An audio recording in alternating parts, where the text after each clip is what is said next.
আসসালামু আলাইকুম ওয়া রাহমাতুল্লাহি ওয়া বারাকাতুহু। ইন্নাল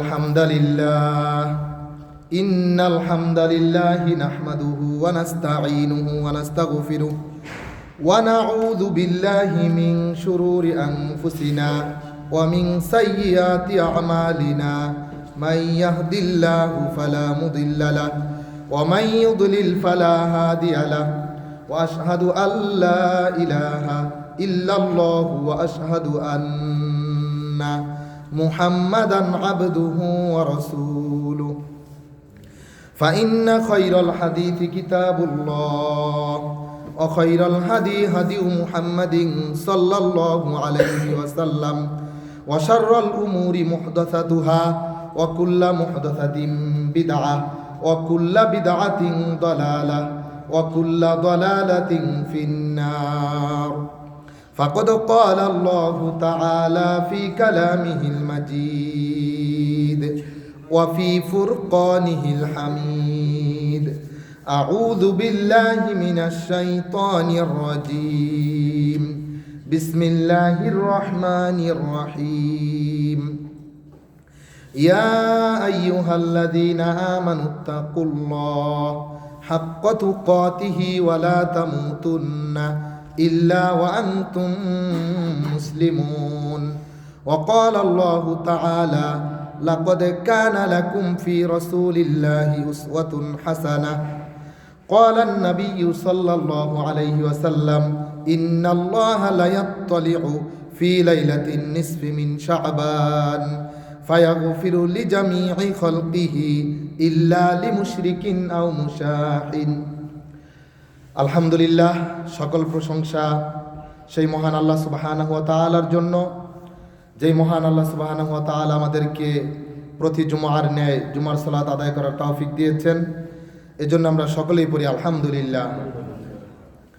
দুরুদ ও সালাম পাঠ করি মানবতার মুক্তির দূত বিশ্বনবী, প্রিয় নবী মুহাম্মদুর রাসূলুল্লাহ সাল্লাল্লাহু আলাইহি ওয়াসাল্লামের প্রতি। আল্লাহুম্মা সাল্লি আলাইহি আল্লাহুম্মা বারিক আলাইহি। যে সমস্ত ভাইয়েরা এখন আসতেছেন, আপনারা সুন্নাত পড়ে বসেন, কারণ আমরা সরাসরি নামাজে চলে যাব, পরে আর সময় দেওয়া যাবে না ইনশাআল্লাহ। আলহামদুলিল্লাহ, জুমার সালাতের আজকে আমাদের আলোচ্য বিষয় হচ্ছে শবে বরাত, যেটাকে হাদিসের পরিভাষায় বলা হয়েছে লাইলাতুন নিসফি মিন শাবান। শবে বরাতের এই শব্দটি আমাদের যারা এশিয়ান ভাষাভাষী রয়েছি আমাদের কাছে পরিচিত, যারা বিশেষ করে নন আরবি। আর হাদিসের পরিভাষায় লাইলাতুন নিসফি মিন শাবান, যেটা বাংলা অর্থ হয় মধ্য শাবানের রজনী। এই দিনটি আল্লাহ সুবহানাহু ওয়া তাআলার কাছে তিনি অনেক গুরুত্ব দিয়েছেন এই দিনটিকে। তিনি এই দিনটিকে আমাদের জন্য সারপ্রাইজ হিসেবে দিয়েছেন, মধ্য শাবানের যেই রাত। এখানে আমি যে হাদিসটি পাঠ করেছি, রাসূল সাল্লাল্লাহু আলাইহি ওয়াসাল্লাম হাদিসের মধ্যে বলেন ইন্নাল্লাহা লা ইয়াত্তালিউ ফি লাইলাতিন নিসফি মিন শাবান, যে নিশ্চয়ই আল্লাহ সুবহানাহু ওয়া তাআলা দৃষ্টি নিক্ষেপ করেন, তিনি তাকান তার সমগ্র সৃষ্টির প্রতি ওই রাতে, যেটা শাবান মাসের মানে রমজানের আগের যেই মাস, আরবি মাস, এই মাসের আপনার অলরেডি শুরু হয়ে গেছে আর কি, এই মাসের 14তম না 15তম দিন যে রাতে আর কি, ঠিক মধ্যের রাত যেটা আর কি, আমরা যেটা শবে বরাত হিসেবে আমাদের এলাকায় পালন করে। তো এই রাতে তিনি সকল সৃষ্টির প্রতি দৃষ্টি নিক্ষেপ করেন। আমরা সবসময় তার দৃষ্টির মধ্যে সবসময় তিনি দেখেন, কিন্তু এইটাকে রাসূল সাল্লাল্লাহু আলাইহি ওয়াসাল্লাম হাদিসে স্পেশালি উল্লেখ করেছেন যে এই দিন তিনি দৃষ্টি নিক্ষেপ করেন এবং তিনি ক্ষমা করে দেন তার সকল সৃষ্টিকে।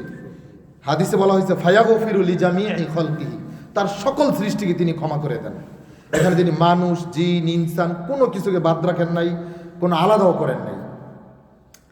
শুধুমাত্র ইল্লা লিমুশরিকিন আও মুশাহিন, দুই শ্রেণীর বাদে, সেটা হচ্ছে যারা হিংসুক আর যারা মুশরিক, যারা তাদের অন্তরের মধ্যে হিংসা পোষণ করে, বিদ্বেষ পোষণ করে। যেই ব্যক্তি অহংকার ঠিক অহংকার কি না, হিংসা আর কি, আও মুসাহিন, হিংসুক বলা হয়েছে আর কি। হিংসা, বিদ্বেষ, অন্যের প্রতি বিদ্বেষ পোষণ করা, এটা করা যাবে না। আর হইল শিরিক করা যাবে না, আল্লাহর সাথে কোনো অবস্থাতেই শিরিক করা যাবে না। এইটা হইল হাদিস। এই একটি হাদিস সবচেয়ে বেশি সহি শবে বরাত সম্পর্কে রাসূল সাল্লাল্লাহু আলাইহি ওয়াসাল্লাম বলে গিয়েছেন। উপমহাদেশের প্রখ্যাত আলেমে দ্বীন আল্লামা তাকি উসমানী হাফিজাহুল্লাহ, তিনি শবে বরাতের বয়ান, আমি গতকালকে তার রিসার্চ দেখলাম, তিনি যে গবেষণা করেছেন বা যে বক্তব্য দিয়েছেন, যে শবে বরাত সম্পর্কে যত হাদিস পাওয়া যায়, সরাসরি তো কোরআনে এটার ফজিলত সম্পর্কে কিছু বলা হয় নাই, কিন্তু হাদিসে যত হাদিস পাওয়া যায় শবে বরাতের আমল সম্পর্কে, এইটা বাদে আর কোনো যত হাদিস, যত ফজিলত বর্ণনা আছে বা আমল বর্ণনা আছে, সবগুলা জয়ীফ, দুর্বল বলেছেন তিনি। অতএব রাসূল সাল্লাল্লাহু আলাইহি ওয়াসাল্লামের বিশুদ্ধ কোনো হাদিস থেকে এর বাইরে আর কোনো আমল শবে বরাত উপলক্ষে পাওয়া যায় না।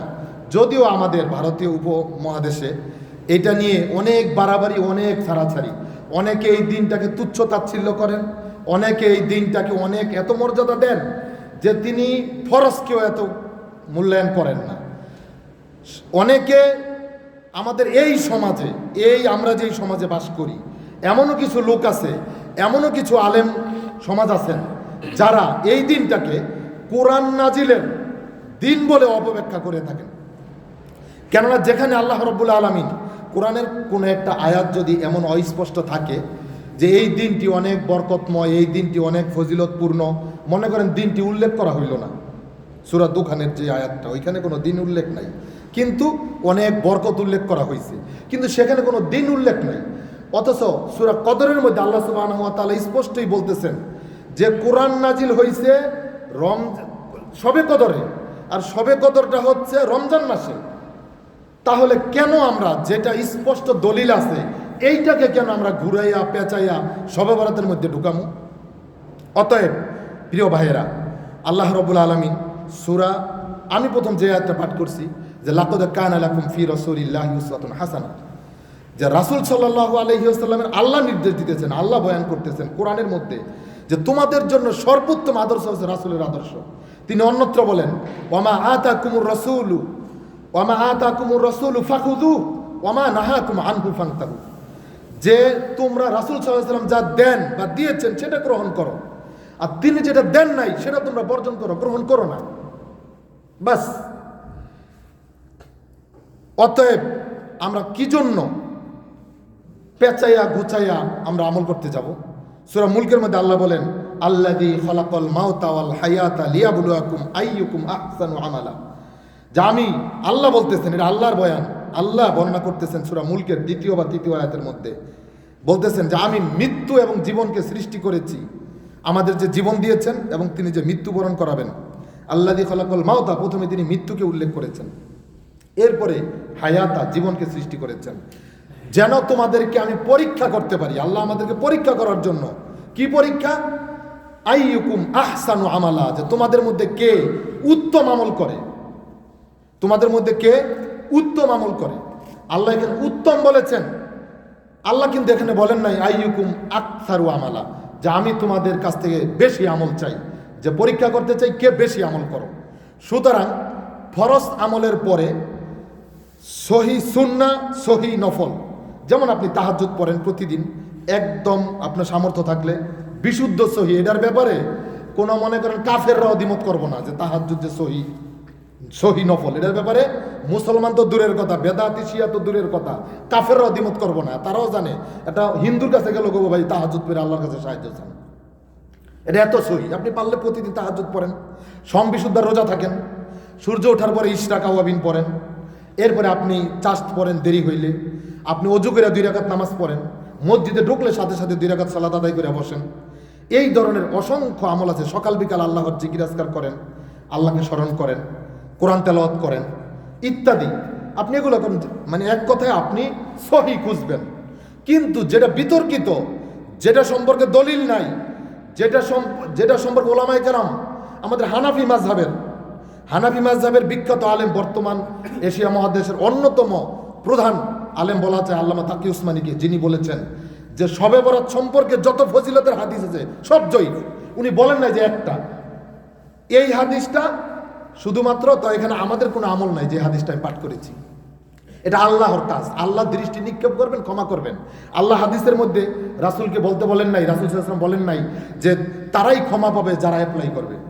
আপনি সরকারি কোনো সুযোগ সুবিধা নিতে হলে অ্যাপ্লাই করতে হবে, কিন্তু এখানে কোনো কি নাই, অ্যাপ্লাই নাই, ক্ষমা চাওয়া লাগবে না। আল্লাহ এত দয়াবান, আপনাকে এমনি ক্ষমা করে দেবেন, আপনি ঘুমাই থাকেন। তবে হ্যাঁ, যদি আপনি প্রতিদিন তাহাজ্জুদের অভ্যাস থাকে বা মাঝে মধ্যে থাকে, তাহলে ওই দিন পড়তে পারবেন। যদি আপনি মাঝে মধ্যে নফল রোজা রাখেন সোম বৃহস্পতিবার, যদি ওই দিন সোম বৃহস্পতিবারের মধ্যে পড়ে তাহলে থাকতে পারেন। যদি আপনি আরবি মাসে 3টা রোজা মাঝে মধ্যেই রাখেন, অভ্যাস আছে, তাহলে ওই দিন রাখতে পারবেন। 13, 14, 15 অভ্যাস থাকলে আপনি করতে পারবেন। কিন্তু আপনি নামাজ পড়েন না, রোজা করেন না, বছরে একদিন হারিকেন জ্বালাইয়া খুঁজেন, আর এখন তো কারেন্টের বাতি জ্বালাইয়া খুঁজবেন যে শবে বরাত কোন দিন।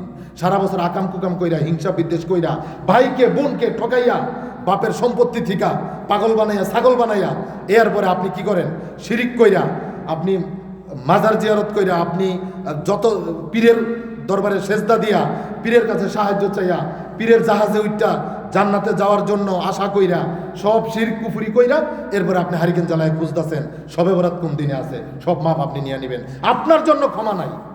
এই ব্যক্তির জন্য ক্ষমা আল্লাহ বলেন নাই, রাসূল সাল্লাল্লাহু আলাইহি ওয়াসাল্লাম বলেন নাই। আপনি 5 ওয়াক্ত নামাজ পড়েন, ঈমান আপনাকে আল্লাহ দিয়েই পাঠাইছে, ঈমান আপনার দিয়েই পাঠাইছে। প্রকাশ্যে যদি কোনো শিরিক কুফরি আপনি না করে থাকেন, জানা মতে সকাল বিকাল আল্লাহর কাছে মাপ চান, ঈমান দিয়া পাঠাইছে। 5 ওয়াক্ত নামাজ পড়েন, বাবা মায়ের সেবা যত্ন করেন, তাহাজ্জুদ পড়েন, নফল পড়েন, মসজিদে আসলে 2 রাকাত পড়েন, ওযু করে পড়েন, আপনি শবে বরাতের রাতে ঘুমাইয়া থাকেন, 5 ওয়াক্ত নামাজ পড়া, ক্ষমা আপনি পাবেন। আপনার বাসায় পৌঁছায় দিবে, যেভাবে ডেলিভারি দেয় পোস্টে যেভাবে দেওয়া যায়, আপনার কলিং বেল টিপ দিয়া, এইভাবে ক্ষমা আপনাকে দেওয়া যাবে। আপনার খোঁজার দরকার নাই। বরং এটার পক্ষে যারা বাড়াবাড়ি করে, যারা এটার জন্য অনেক ফজিলত বর্ণনা করে, কোরআন নাজিলের অপব্যাখ্যা করে, তারা হচ্ছে ধান্দাবাজ। তারা যত বড় পীর বুজুর্গ আলেম ওলামা দাবি করুক না কেন, তারা হচ্ছে পকেট ব্যবসায়ী, ধর্ম ব্যবসায়ী।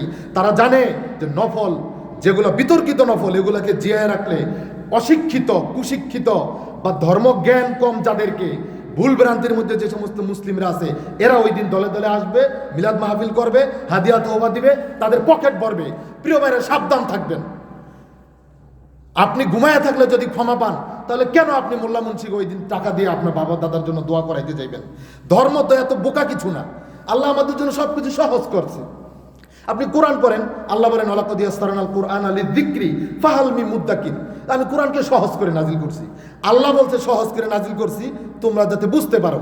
আর আমাদের ওই শ্রেণীর বেদাতি যারা, তারা বলে খবরদার আপনি কোরআন ধরবেন না, আপনি কোরআন বললে গোমরা হয়ে যাবেন, বুখারী ধরবেন না, হাদিস ধরবেন না। বাংলাদেশের বিখ্যাত শাইখুল হাদিস আল্লামা আজিজুল হক রহমতুল্লাহ আলাইহি সাহেব, তিনি সর্বপ্রথম বুখারীর ব্যাখ্যা করছে বাংলায়। কি জন্য করছে? ওইটা আপনার আমার পড়ার জন্য করে নাই, লাইব্রেরিতে পাওয়া যায় না। অথচ এক শ্রেণীর ধর্ম ব্যবসায়ীরা যারাই বলবে যে আপনি বুখারী পড়তে পারবেন না, গোমরা হয়ে যাবেন, মানে আপনাকে তারা আরো অন্ধকারের মধ্যে রাখতে চায়, যেন আপনি অতল গহব্বরে চলে যান, তারা যিনি আপনাদেরকে পুঁজি করে সারা জীবন ব্যবসা করে খাইতে পারে। সুতরাং শবে বরাত উপলক্ষে কোনো নফল ইবাদত, রোজা, নামাজ, জিকির আজকার কিচ্ছু নাই। অন্য দিন যার জন্য আছে ওই দিন তার জন্য আছে, অন্য দিন যার জন্য নাই ওই দিন নাই। অতএব আগে ফরজ, এরপরে সহি সুন্নাহ, সহি নফল, এরপরে যার অভ্যাস আছে সে ওই দিন ইবাদত করবে। ওই দিন উরুরে নতুন পাঞ্জাবি পরে, আতর গোলাপ লাগাইয়া, আবার আরো অনেক জাল হাদিস আছে, ওই যে গোসল করলে ফোটায় ফোটায় পানি পরে, এই করে সেই করে, এগুলোও আছে। আল্লাহ সুবহানাহু ওয়া তাআলা শবে বরাতের সকল প্রকার হালিয়া, হালুয়া, রুটি, বেদাত, আমল, লাখ লাখ থেকে, শবে বরাতের বিদাতি, রোজা থেকে, নামাজ থেকে আমাদেরকে হেফাজত করুন। আমরা বলি আমিন। সুবহানাকাল্লাহুম্মা বিহামদিক আশহাদু আল্লা ইলাহা ইল্লা আনতা আস্তাগফিরুকা ওয়া আতুবু ইলাইক। ইন্নাল হামদালিল্লাহ।